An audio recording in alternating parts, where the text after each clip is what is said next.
Peggy 18.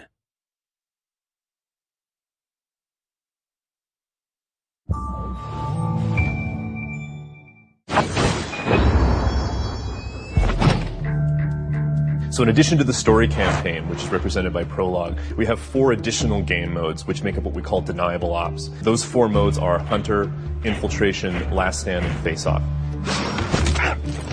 So Hunter mode is basically an elimination mode. You're entering a particular zone of one of these maps. It's about 15 to say 30 minutes worth of gameplay. And your objective is take out all of the enemies in the area.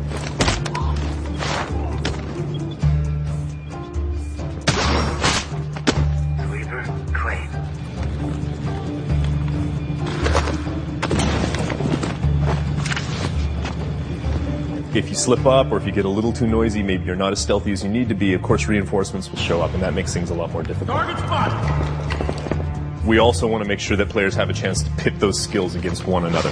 So we've introduced an adversarial mode, Spy versus Spy. We call it Face Off. And the concept is that these 2 agents are stalking each other in the shadows, as you might expect. But in order to add a certain element of strategy to it, make things a little more complicated, there's also an enemy AI element.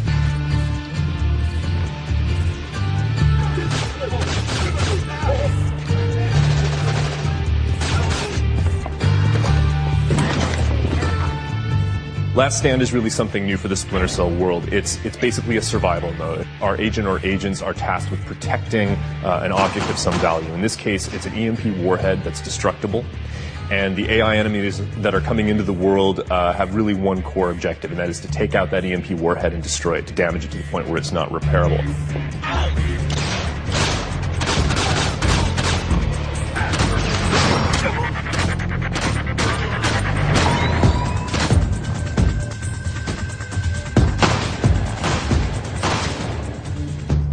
Infiltration, I like to think of as our gift to the loyal Splinter Cell players, the people who've been with the franchise from the very start. It's pure stealth gameplay, which means if you get detected, it's game over. And as you would expect, we introduce a lot of security ingredients into that mix. So we see cameras, we see turrets, we see lasers, all of these elements which help make things a little more difficult for the players who are trying to move through this space without getting spotted. Tango down, neutralized. With all of these new gameplay ingredients and new mechanics that we're giving players to try to use and explore, we want to reward those players that are using those tools. We want to reward the players that are being the completionists and are exploring every corner of the game.